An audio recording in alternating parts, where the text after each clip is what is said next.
دہلی میں، لکھنؤ میں، کانپور میں الگ الگ جگہ سے ریجیمنٹس نے، ڈفرینٹ جو ریجیمنٹس ہوا کرتے تھے وہاں پہ سارے سپاہی لڑ رہے تھے یا ودرو کر رہے تھے، اور انہیں یہاں پہ لوکل جو لیڈرز تھے، زمیندارز تھے یا چیفس تھے، اور جو گاؤں کے لوگ تھے وہ بھی یہاں پہ آگے آگے، اور انہوں نے بھی ساتھ دیا۔ The rebellion spreads. Dear students, یہ جو سب لوگ جو تھے یہ اب جڑنے لگے، تو نانا صاحب جو کہ پیشوا باجی راؤ کے اڈوپٹڈ سن تھے، تو انہوں نے کہا کہ میں جو ہوں بہادر شاہ ظفر کے انڈر اپنے آپ کو گورنر ڈکلیئر کرتا ہوں، اور اس کے بعد انہوں نے کہا میں خود پیشوا ہوں، اور یہاں ایسا کہتے ہوئے کانپور سے انہوں نے جتنے بھی برٹشرز تھے ان کو باہر نکال دیا۔ لکھنؤ میں برجس قادر تھے، انہوں نے بھی اسی طرح برٹشرز کے خلاف آواز اٹھائی، اور ان کی مدر جو بیگم حضرت محل ہے انہوں نے بھی بہت ایکٹیولی سپورٹ کیا اور برٹشرز کے خلاف موومنٹ چلائی۔ جھانسی میں رانی لکشمی بائی کا ساتھ تانتیا ٹوپے اور نانا صاحب نے دیا، ان لوگوں نے مل کر جو ہے سپائز کی ہیلپ کی، اور سپاہیوں کے ساتھ مل کر یہاں پہ یہ لوگ آ کر کے اس ریولٹ میں شامل ہو گئے۔ The company fights back. Dear students, company نے اس ریولٹ کے بعد اینٹ کا جواب پتھر سے دیا۔ دہلی کو دوبارہ ریکیپچر کیا گیا اور مغل امپرور بہادر شاہ ظفر کو لائف امپریزنمنٹ کی سزا دی گئی۔ ان کے بیٹوں کو بھی مار دیا گیا، اور ان کی وائف بیگم حضرت محل ان کے ساتھ ان کو رینگون جیل میں بھیج دیا گیا، اور بہادر شاہ ظفر نے رینگون کے جیل میں ہی اپنی آخری سانس لے لی، اینڈ ہی ڈائیڈ ان نومبر 1862۔ اس کے بعد برٹشرز نے یوں پوری کوشش کی کہ لوگوں کی جو وفاداری تھی اسے دوبارہ حاصل کر سکے۔ ایسا کرنے کے لیے برٹشرز نے اناؤنس کیا کچھ ریوارڈز کو۔ انہوں نے کہا کہ جو بھی لینڈ ہولڈرز ان کے ساتھ لوئل رہیں گے اور جو بھی ان کا ساتھ دیں گے، ان سبھی کو یہ ادھیکار ملے گا کہ وہ اپنے زمین اور جائیداد کے اوپر اپنے رائٹس رکھ سکتے ہیں، یعنی کہ جو بھی ان کے ٹریڈیشنل رائٹس ہوا کرتے تھے اور جو بھی ان کی زمین جائیداد ہوا کرتی تھی وہ انہیں واپس دیے جائیں گے، اور وہ ہمیشہ خوشحال رہیں گے۔ اتنا ہی نہیں، یہ بھی کوشش کی گئی کہ برٹشرز دوبارہ سے اپنے کنٹرول کو مضبوط کر سکے۔ ایسا کرنے کے لیے انہیں کچھ چینجز کی ضرورت تھی، کیونکہ جو لاز پہلے چلتے آ رہے تھے اب ان کے ساتھ ان کا آگے کام نہیں چل پائے گا، اس لیے انہوں نے بہت سارے نیو لاز پاس کیے۔ برٹش پارلیمنٹ نے ایک نیو ایکٹ پاس کیا گیا 1858 میں، جس کے دورہ ایسٹ انڈیا کمپنی کی جو پاور تھی اس سے اب ٹرانسفر کر دیا گیا برٹش کرون کو۔ ڈیئر اسٹوڈینٹس، جو برٹش پارلیمنٹ یہاں تک تھی وہ انڈیا کو اب ڈائریکٹ کنٹرول کرے گی، اور یہاں پہ بات کی گئی ایک ریسپانسبل مینجمنٹ کی، جو کہ انڈین افیئرز کو بہت اچھے سے سنبھالے گی اور انشور کرے گی اب جو ساری چیزیں آگے سے زیادہ اچھے طریقے سے ہوں گی۔ جو گورننس ہوگا وہ بھی بہت بڑھیا ہوگا، کیونکہ اب تک جو کمپنی تھی وہ رول کر رہی تھی، اور کمپنی صرف ایک ٹریڈنگ کمپنی کی طرح ہی نہیں بلکہ ایک ایڈمنسٹریٹو فنکشن کو بھی سنبھال رہی تھی۔ پھر بھی یہ سارے فنکشنز ٹھیک سے نہیں چل رہے تھے، اس لیے اب بہت زیادہ ضرورت تھی کہ تھوڑا سا اسٹرکٹلی ان چیزوں کو دیکھا جائے اور کچھ اور ریفارمز لایا جائے۔ ایسا کرنے کے لیے یہ دیکھا گیا کہ جو بھی برٹش کیبنٹ کے ممبرز ہوا کرتے تھے انہیں کیا کیا گیا، ان میں سے کوئی ایک سیکرٹری آف اسٹیٹ بنے گا، تو انڈیا کا جو سیکرٹری آف اسٹیٹ ہوں گے وہ برٹش کیبنٹ کے ہی ممبر ہوا کرتے تھے، اور ان کو رسپانسبلٹی دی گئی کہ جو بھی گورننس کے ریلیٹڈ میٹرز ہوتے ہیں وہ انہیں سنبھالیں گے، اور انہیں کونسل ملے گی جو کہ انہیں ایڈوائز کر سکے گی۔ اسی کونسل کو کہا گیا انڈین کونسل، اور جو گورنر جنرل آف انڈیا تھے انہیں ٹائٹل دیا گیا وائس رائے آف انڈیا کا۔ وائس رائے جو پرسنل ریپرزینٹیٹیو ہوں گے کراؤن کے، اور اس طریقے سے برٹش گورنمنٹ نے یہ پوری کوشش کی کہ وہ ایک ڈائریکٹر رسپانسبلٹی کو نبھائے، اور اس طرح سے انڈیا کے لاز میں اور ایڈمنسٹریشن میں چینجز لائے گئے۔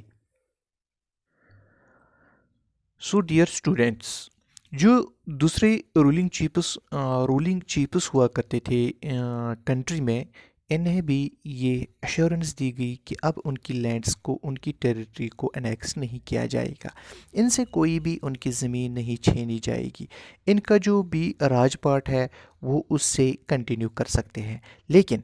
اس کے لیے ایک شرط رکھی گئی کہ ایسے راجاؤں کو، ایسے نوابس کو ایکنالج کرنا پڑے گا برٹش کوئین کو۔ برٹش کوئین جو ہے وہ پیراماؤنٹ ہے، وہ ساوراگن ہے، ان سے بڑا کوئی نہیں ہے۔ اس کا مطلب یہ ہوا کہ انڈین رولر جو تھے وہ اپنی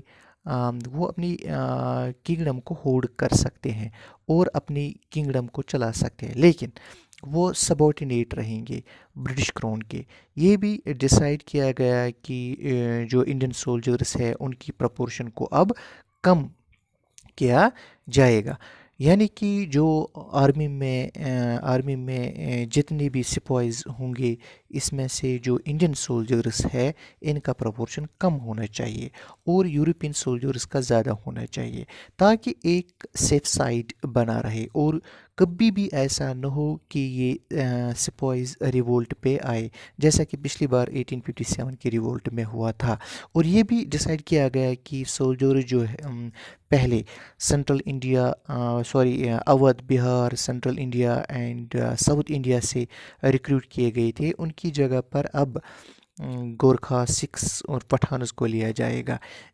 یہ جو لوگ ہیں ان کو زیادہ لوئل مانا گیا، کیونکہ پچھلے بار اودھ، بہار اور سینٹرل انڈیا کے جو سپائز تھے وہ سبھی ریولٹ پہ آ گئے تھے، اور ان سبھی کے نیچر میں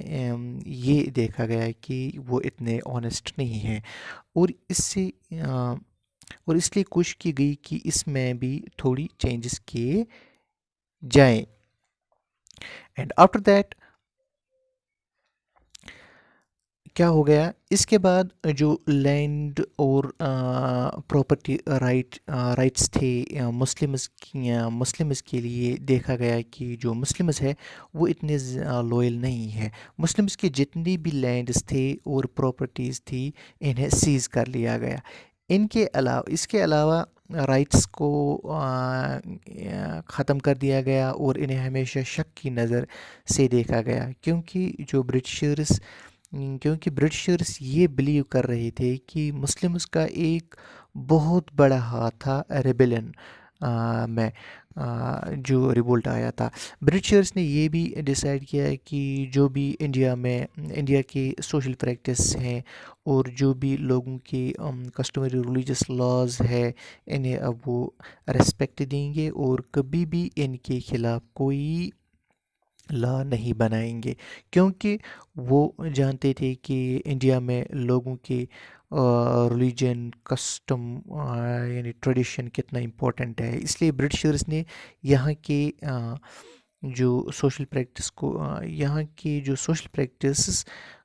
کو بھی ریسپیکٹ دی، اور انہوں نے کہا اب کوئی بھی ایسی پالیسی نہیں لائی جائے گی جس کے دوران کسی کی پراپرٹی کو یا کسی کی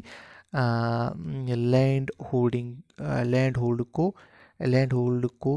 یعنی زمین کو لیا جا پائے۔ تو ایسا کچھ بھی نہیں ہوگا، کیونکہ اب جو ہے انہیں ایک سیکورٹی دینی تھی لوگوں کو، ان کو یہ بھی احساس دینا تھا کہ وہ لوگوں کے لیے اچھا کام کرنا چاہتے ہیں، تو اس لیے جو بھی لوگوں کے رائٹس تھے ان کی لینڈ کے اوپر، ان کی جائیداد کے اوپر، ان کے جو پورے رائٹس تھے وہ اب بنے رہیں گے، اور انہیں کبھی بھی اب چھینا نہیں جائے گا۔ سو 1857 کے بعد انڈین ہسٹری کا نیا فیز شروع ہوتا ہے،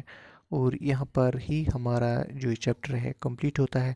so dear students, that is all for today. اللہ حافظ، فی امان اللہ۔